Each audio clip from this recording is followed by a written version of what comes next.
Hello viewers, welcome to the video lecture series of Hand Embroiderer, Class 10th, Unit 1, Session 1.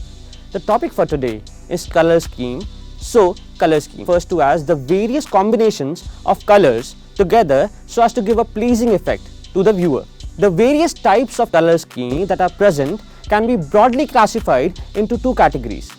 First referred to as the related color scheme and the second is the contrasting color scheme. Related color scheme is referred to those color harmonies which are produced as a combination of colors where one hue is common in all, whereas contrasting have no hue in common. In order to further understand the related color scheme, we can further divide them into two parts. First being monochromatic and the second being analogous. Monochromatic refers to as a color combination where different colors are used with their tints and shades once at a time. So if we take a blue shade, we will take a light blue and an ice blue along with a dark blue and a carbon blue, thereby giving us a combination of the various tints and shades of blue used together. Coming on to the second one of it, that is the analogous color scheme, it refers to using one hue from a color wheel and using the adjacent colors, two or more at a time, along with the same hue. One of the examples of analogous color scheme could be orange, orange yellow and orange red. When these three are combined together in any of a silhouette, it will actually give a very pleasing effect. For a beginner, it is advised to use a monochromatic scheme as compared to an analogous scheme. Contrasting color scheme is referred to as those harmonies that are produced as a result of combination of colors where no hue is common. One of the most simplest of them is referred to as a complementary one. In this, two colors which are exactly opposite to each other on a color wheel are placed together. This gives a lot of visual interest, but we must have in place a lot of caution so that we don't use one of the colors more as compared to the other. Coming on to the next one is double complementary. Double complementary uses two colors which are adjacent to each other on a color wheel and using the exact complement of both of them. Where I mean by complement is the exact opposite color on the color wheel.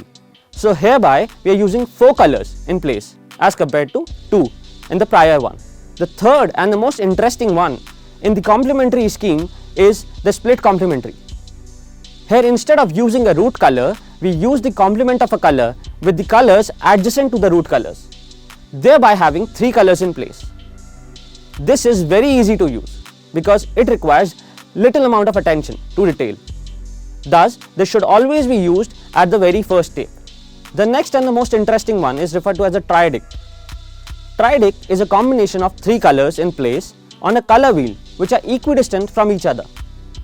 The most common example of this is red, yellow and blue. These are the primary colors. They are equidistant on a color wheel. Now when we use 4 colors in place of 3 colors, we refer to it as a rectangular color scheme. These 4 colors are not equidistant from each other, but they are exactly complementary to each other. These 4 colors together when used are referred to as a rectangular color scheme. The most important part and the interesting part of this is that when we use equidistant colors on a color scheme, that too 4 in number, it is referred to as a square color scheme. This is the most simplest of all to use.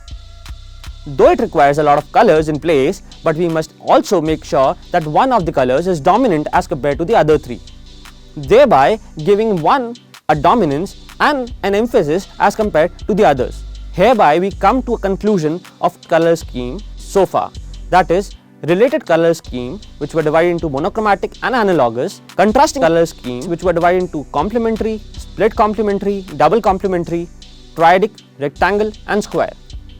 Now we come on to the second topic, which is very important because every color has a definition. This definition is referred to as a color mood, a color expression, a color emotion. So the simplest classification of the color expression could be done in the form of a warm color and a cool color. Warm colors, as the name suggests, refer to as those colors which represent heat or intensity. These are mainly referred to as red, yellow and orange. Why so? Because they are representative of either sun or fire. Whereas when we come to cool colors, these referred to as a very calm and a pleasing effect.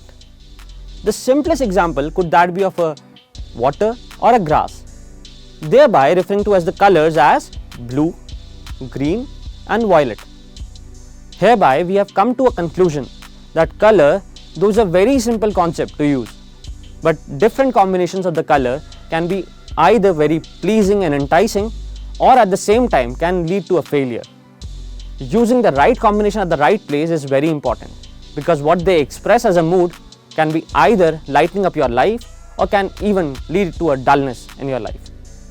Use the right expression at the right place and get the right effect for your viewer.